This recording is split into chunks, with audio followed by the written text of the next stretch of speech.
Միացյալ Նահանգների նախագահը ռուս գործընկերոջ հետ այսօր նախատեսված հեռախոսազրույցից առաջ հայտարարել է, որ խաղաղության վերջնական համաձայնագրի շատ կետեր արդեն համաձայնեցված են, սակայն դեռ շատ աշխատանք կա անելու։ Դոնալդ Թրամփը սոցցանցում գրել է, որ պատերազմը պետք է անհապաղ դադարեցվի եւ անհամբեր սպասում է նախագահ Պուտինի հետ խոսելուն։ Սա այս տարվա ընթացքում կլինի երկու առաջնորդների երկրորդ հեռախոսազրույցը, որին անհամբերությամբ սպասում է ողջ աշխարհը։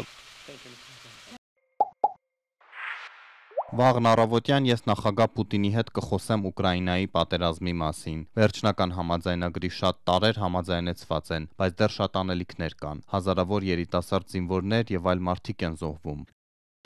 Կրեմլի խոսնակ Դմիտրի Պեսկովն ասել է, որ Ուկրաինայից բացի առաջնորդները քննարկելու են նաև երկու երկրների հարաբերությունների կարգավորումը։ Հեռախոսազրույցը տեղի կունենա Երևանի ժամանակով 17:00-ից 19:00-ի սահմաններում։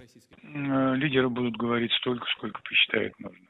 Երեկ Թրամփը հայտարարել էր, որ Պուտինի հետ կքննարկի տարածքների, էլեկտրակայանների եւ որոշ ակտիվներ բաժանելու հարցը, թեև չէր մանրամասնել, թե խոսքն ինչ ակտիվների մասին է։ Արևմտյան ու ռուսական մամուլը գրում է, որ քննարկվելու է նաև հարցը, թե ում է անցնելու Ուկրաինային պատկանող Զապորոժիեի ատոմային էլեկտրակայանը, որն այժմ ռուսական զորքի հսկողության տակ է։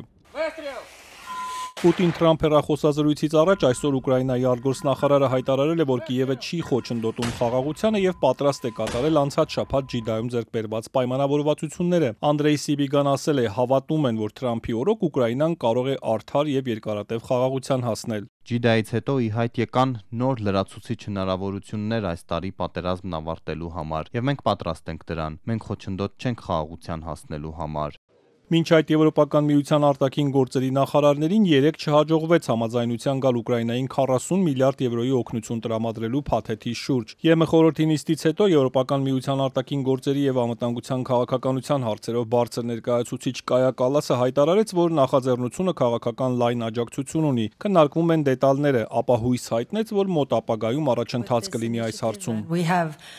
done some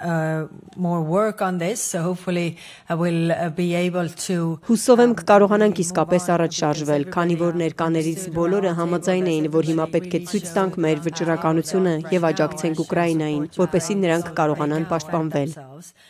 Բլումբերգը հղում անելով իր աղբյուրներին հայտնում է, որ Մեծ Բրիտանիայի եւ ԵՄ արտգործնախարարներն այսօր Լոնդոնում կքննարկեն եվրոպական երկրների պաշտպանական ծախսերի ավելացման եւ զինված ուժերի պատրաստվածությունը բարելավելու հարցերը։ Ռուսաստանի վրա ճնշում գործադրելու շրջանակում դիտարկվում է նաեւ ռուսական միլիարդների հասնող սառեցված ակտիվների արգելավումը։ Ըստ գործակալության Ուկրաինան եւ եվրոպական երկրները մտավախություն ունեն, որ Վաշինգտոնը Կիևին կստիպի խաղաղության համաձայնագիր կնքել Մոսկվային ձեռնտու պայմաններով, ինչը կթույլատնի եւ խոցելի կդարձնի Ուկրաինան։ Այս ընթացքում իրավիճակը ճակատում շարունակում է լարված մնալ։ Կողմերը դարձյալ անօդաչուներով հարվածել են միմյանց, ուկրաինական զորքը փորձել է առաջ շարժվել Բելգորոդի ուղղությամբ։ Ռուսական կողմը հարվածել է Կիևին։